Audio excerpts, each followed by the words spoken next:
a questions and answers tab. So please put your questions in there for our guests this morning. We'll be here for about half an hour with Herman Ludwig Moeller.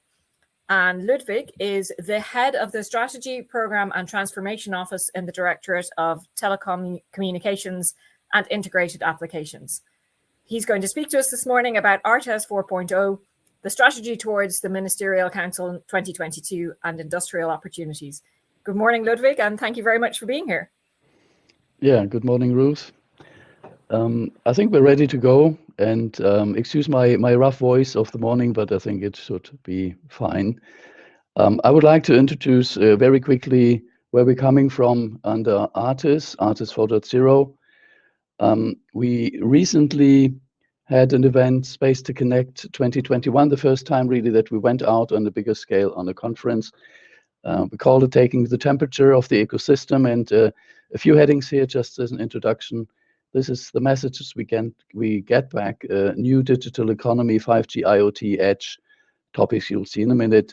Green, decarbonisation, speed, agility, private players, non-space partners next to new space, being programmatic, leadership in European connectivity, and being user-driven. So this is really something that guides us in the preparations towards the ministerial. And I would like to spend a second on what really makes us in terms of our DNA in the ARTES program. And on this one, I really would like to highlight the fact that, first of all, we are partner to industry. That is really where we're coming from, where we continue to be. And in this, one element that certainly is of interest when it comes to market commercialization and go-to-market strategies, the IPR, intellectual property rights, are typically with industry, so we do not do our own procurements. It's really support to the business case and the objectives and the return on investment of industry. I think you will get the slides. You will see some other elements in here, like access to capital and other elements of going vertical. I'll come back to this in a minute, but I'd really like to zoom into a few aspects on how we position ourselves in the ESA Agenda 2025. This is the new guidelines we have from our Director General. It has been issued early this year, and it has really 3 lines: commercialization, strengthen the EU relations, and strengthen space and safety and security. And in each of them, we are active. We are building up increasingly the partnership with industry under commercialization, the co-funding schemes. We have an objective to go to 50% by CM 2025 from 40% today. Space solutions, really to go into new vertical markets, work with industry champions, venture capital reinforcement, green value, and you'll see also multi-domain. We work in activities across the agency, not only in the telecommunications program. When it comes to strengthening the EU relations, you may be aware there is a flagship activity in the making on European level for secure connectivity. We are actively working on this, helping our European partners and industry to prepare for that. And last but not least, under safety and security, we have already since the previous ministerial program line for space systems for safety and security, and are going to accelerate this further. What we do is in partnership, and as I said already, with industry. This is where we're coming from.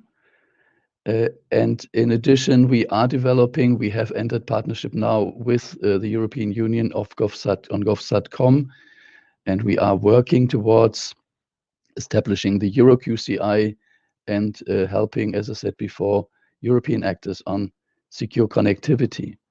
So this is really the tandem of the two, working with industry, and you see this is really what gives us the momentum and seeking the synergies on a European level with other institutional partners. Now, how does that translate into what you may call program headings? You'll see here on the left 3 main headings, which we call our strategy lines: safety and security, 5G and 6G, quantum and optical. On each of them, they were created in 2019. They are confirmed. We will continue to reinforce them. And you'll see that for the 5G, we will see 6G taking space. Under the optical, you will see increasingly quantum taking center stage. And security is a topic of the decade, one may argue, and we are continue to reinforce this. And in all three strategic lines, there are plenty of opportunities for European industry. In the middle, you will see what we call competitiveness and partnerships. This is really our tool set to help industries in product and technology developments, in bigger partnership projects. You'll see new elements of digitalization, virtualization, Industry 4.0. So this is a new emphasis. Again, these tools and lines, these generic program lines are confirmed, and we'll continue to invest and co-invest with industry and develop related opportunities.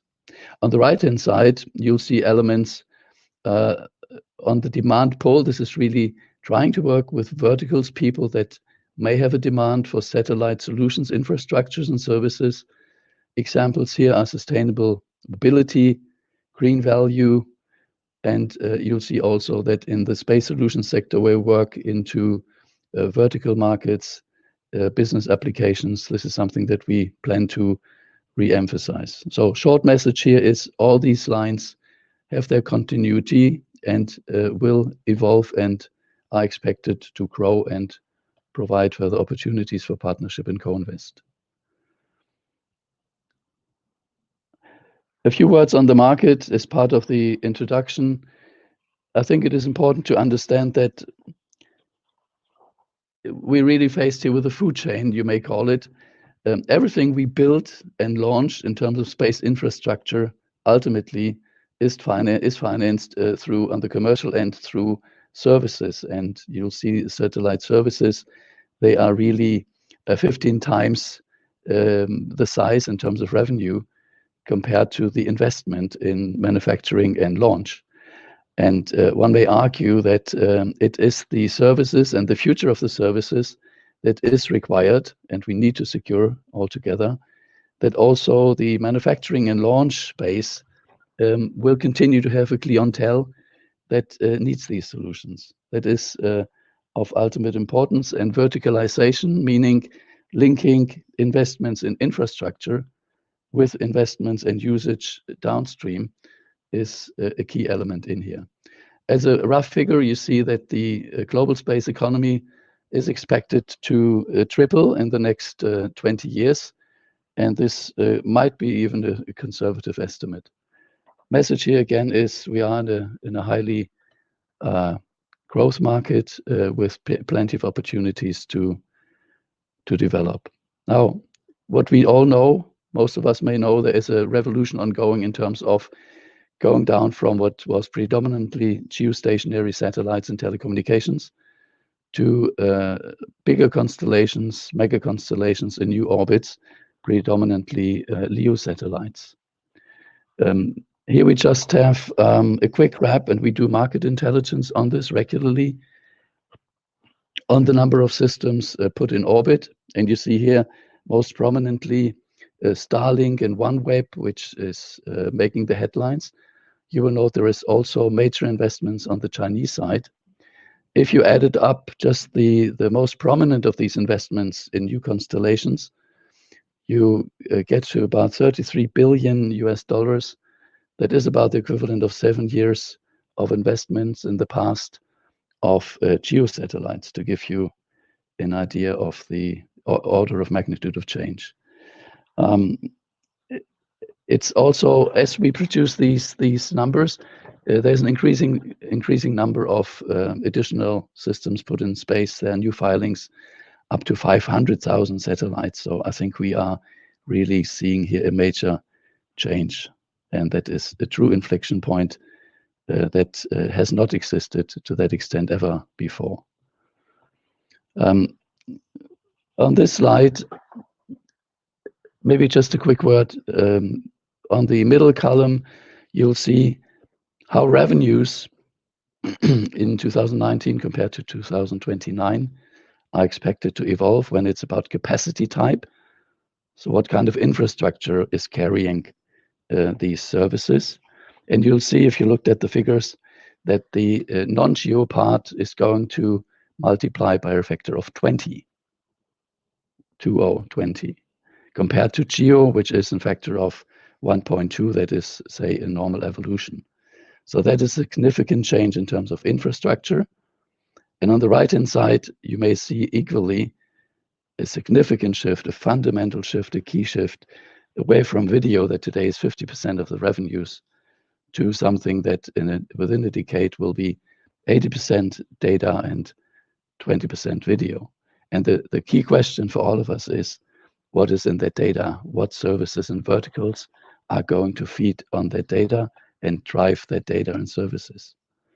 So just an example here, could have been different. This is from the automotive sector. Connected autonomous driving is a major topic of the day. We have examples by Mr. Musk producing launchers, constellation, and cars. You may call this verticalization. You see it on Amazon, investing tens of billions into new space systems and having a whole Amazon service behind. So this is examples of verticalization. You see this equally on the Chinese side. And this is something really that is a game changer. And the question is, how does Europe position itself in that particular case? This is just an example. It could have been energy, it could have been health. We will see this emerging. And it's really a challenge of the time. So we move from video to data. We move from geosatellites to new constellations. And in doing so, we need to resolve the question, how do we develop vertical markets with players outside space that may use space, that may invest in space, in sectors we're not used to work with? And I think that is a triple challenge for all of us. And when we say working with industry, it's certainly with industry, but also helping industries in other sectors to benefit from space. A quick word on what is the return today in the ARTES program. If you make a rough computation, I'm sorry for my voice. If you make a rough computation, you get about €1 of co-invest next to ESA invest. And the total return on investment is between 6 to 20 euros for these €2. That varies whether you are on bigger satellite projects, whether it's specific technologies you are developing, but it gives you, in order of magnitude, is certainly a very, very attractive number for industry and also for taxpayer invest and return on it. Very quick to give you some ballpark figures. Co-funding and risk sharing today in partnership projects, we are about at a 40% industry co-funding of total cost. We have cases where this goes up to 70%. So only 30% of public versus 70% of private. We are helping our industries in matchmaking to investment forums to find capital, 500 million over the last 6 years. And if you look into the mere number of activities we're engaging with industry, this is above 1,000. So this is significant. This is just an illustration what we do in the investment forum. Most important here is if you look at the curve on the right, you see how this is growing over time. It has really exploded in the past few years, and it's a challenge to continue doing this and encourage new players and new investments to enter the space arena. So far for a quick introduction, and I would like to spend a few minutes on each of our strategic lines. I'll be rather quick, just highlighting the main points, and the same for our generic lines mentioned earlier. So if we start with 5G, the one thing you'll see, and I mentioned it, we moved to 6G. 5G is certainly also a domain where IoT, Internet of Things, plays a major role. We'll see billions of devices being connected. Many of these devices can be connected by space means. It's certainly an enormous opportunity. The way we address this is we'll be working on the technology side and on the standardization, today on release 17, but this will continue. And to develop the vertical markets I mentioned before.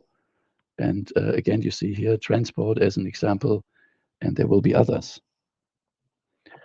Now, how does that translate into individual activities? I'm not going to walk you through each of them, but you see, for instance, on the standardization branch on the left, Release 1718, that will be a key enabler to really be able to connect space to terrestrial solutions, which is what we want, which is what we need to get into vertical markets that are non-space markets today.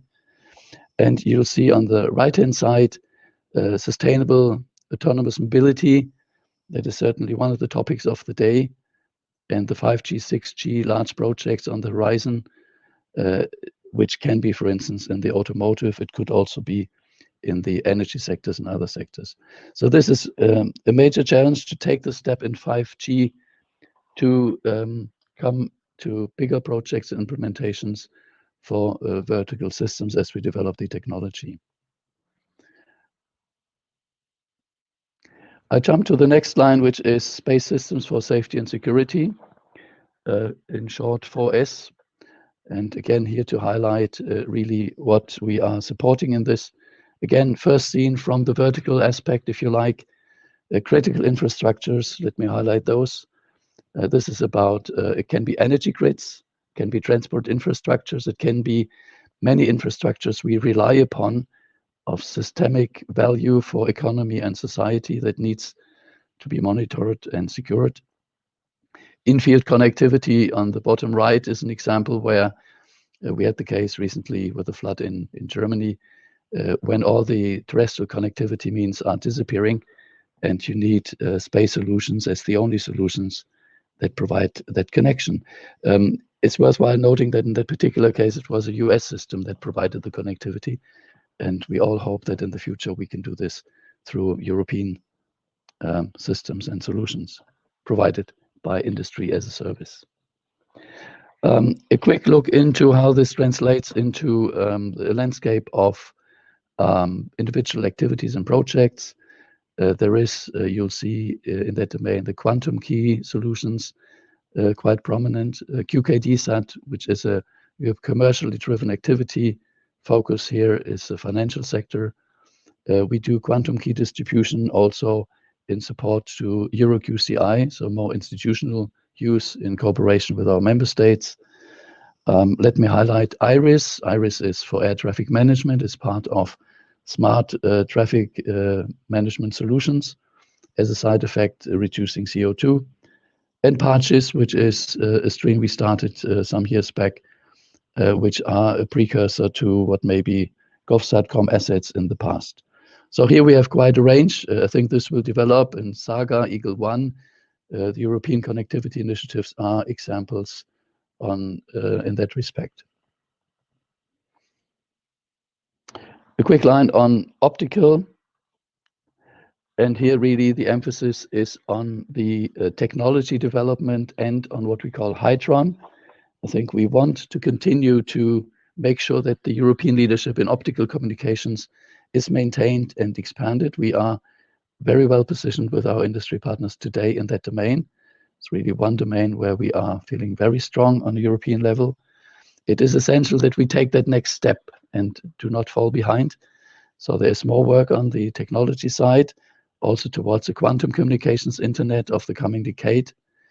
But importantly today, to take the step on our Hydron activity to really work with the market, with institutional users, to get a demo system into space, a first minimal viable product. And this can in fact be a major point and focal point of what we wish to support in the upcoming ministerial. It is a key element for the commercial positioning of European industry in that domain. And I can only underline it is very important for all of us to remain ahead of that competitive process on optical communications. So far for the strategy lines, and a quick word on green, because this is new on our horizon, if you want, or new emphasis. What we want to do is really develop solutions that help decarbonization. We do a lot of monitoring of our planet from space. We believe space can help also to better connect and enable transport and energy and other sectors to be more efficient in energy use, to reduce CO2 in transportation. And this is a truly new initiative that we want to put forward, and is certainly a growth element in the midterm. And we want to start this on a solid basis already at the Ministerial. Again, here the objective is to also develop minimum viable products, so not just feasibilities and demonstrations, but really also investments into systems, complete solutions. Smart cities are an example, or smart transport on motorways, or efficient management of energy grids. So this is the full portfolio we are addressing here. A few words on our partnership projects, one of our strongholds, and it's an impressive list if you look at what we have put in space, what is planned to be put in space. This is a heavyweight co-investment with industry players. You will see that a lot of this is really coming from major operators and manufacturers as our partners. This will continue. You will also notice that if you zoom in, you'll find the Spires and the Open Cosmos and the Joey Sats and others. There is, in particular in the recent years, a very strong emergence on what you may call new space players in that arena. So it's a very good example of established partnerships we continue, but also of the ecosystem developing and getting new space on board and working with the whole ecosystem. So just a few examples here. Novacom is an example on the bigger projects. This will continue. We will certainly look into what the LEO next generation systems mean for our industry. We have elements like how to mass produce these systems, next generation of innovative features on them, like constellation management and the like. And again, here an example of where we increasingly not only work with the infrastructure we build, but also the utilization in vertical markets. So a marriage of infrastructure and platforms with missions. And this is a point we are looking into to evolve, pioneer a successful program also in that respect towards more also direct support to services. Another stronghold of the program is what we call core competitiveness. This is really product and technology development. That's the underpinning elements you need to build the space systems. Just to highlight here a few examples, flat antennas for mobility, that is a key enabler. And we would encourage industry to come forward with solutions, European solutions. If we come back to automotive or other sectors, this is a key enabler for verticals. Without user terminals, these markets cannot develop in a vertical way.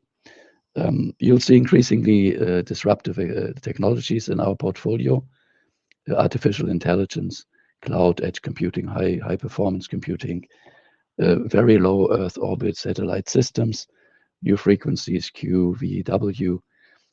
So here the message is we innovate along what we already do, and we are increasingly disruptive in putting new technologies on the table. And this is what it translates to when it comes to what are you connecting? Space, users, AI, ground, and each of them will have activities we are supporting today, and we will put new emphasis to support. So again, the program line well established and ready for the next step and respond to the evolution of the whole ecosystem. Business application and space solutions, another key element of our ecosystem in ARTES. This is really going downstream, working with different thematic areas. You see here safety and security, environment, energy, health, agriculture, transport, logistics. This will continue. We will increasingly benefit from this for the full value chain, so also develop the infrastructure solutions. And I repeat, as a recurrent theme here, it's really about getting our work in the downstream closer to the work in the upstream and vice versa as a vertical solution. So anything that really attempts to address the whole value chain is something we want to support where it fits into our objectives. Maybe one thing to highlight here, we have already 75% of SMEs in that program, more than a third of newcomers. Another example of where we are working with a full ecosystem, and we are going with the modern times, if you like. Space solutions. A quick word here. Traditionally, this is something that supported the business applications, so feasibilities and demonstrations. We increasingly want to use it to support also our strategic lines, the one I mentioned before, 5G, 6G, safety and security, optical and quantum. And if you look at the right-hand side, important, this is not just about the downstream. This is about downstream and upstream. I repeat again, this is about verticalization of the whole ecosystem. With this, I'm about to conclude, and I would like to give a few minutes for Q&A, just to, without going into detail, to recall beyond the baseline that I just presented for ARTES, we will have an increasing number of activities where we work on ESA level, what we call multi-domain, where we work with Earth observation, navigation, and others. Security from space, Moonlight, digital twin Earth, and universe are examples here. There is some information on Moonlight, but I don't want to dwell in it. The important element here, the only message maybe to underline for Moonlight, is this is about, again, building an infrastructure, but also working with stakeholders to make this a commercial endeavor. You see names here of DHL, Nokia's, and the likes. So we want to work with the institutional side, but also ultimately see this being commercially attractive.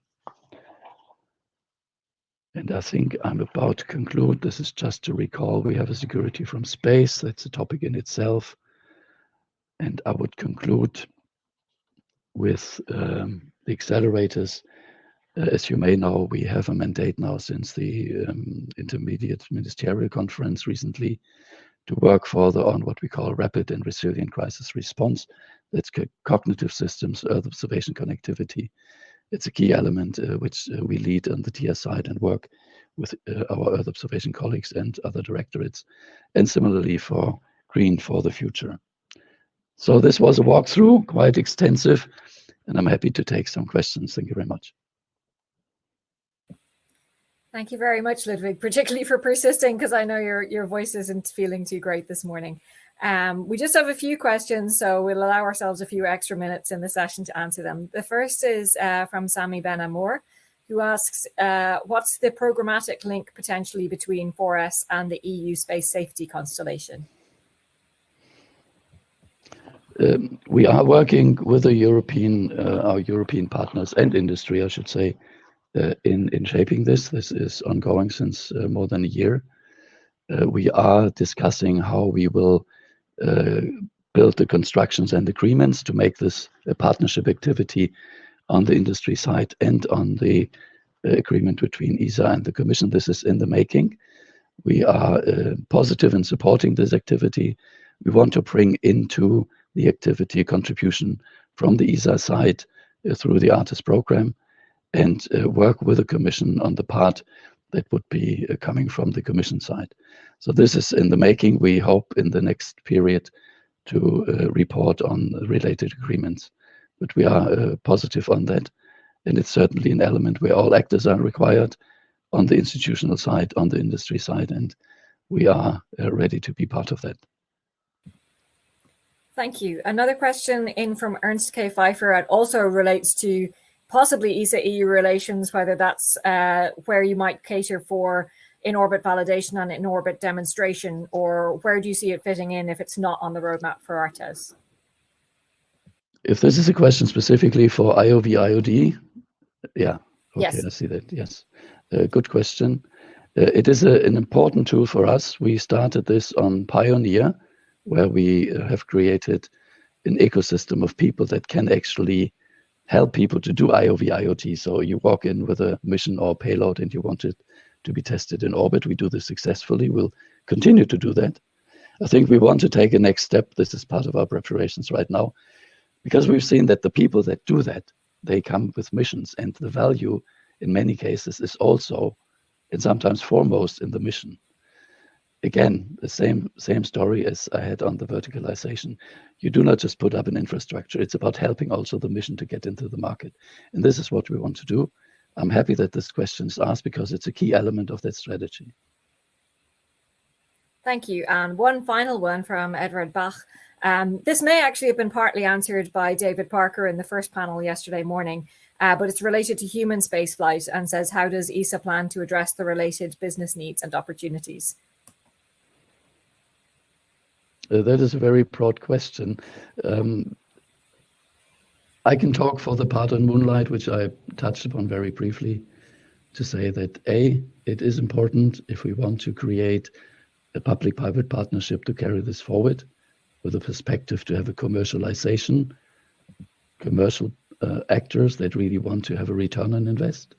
That typically the construction within which you do that is an anchor customership in an early stage, which in fact is also mentioned in the DG's Agenda 25 as a general principle.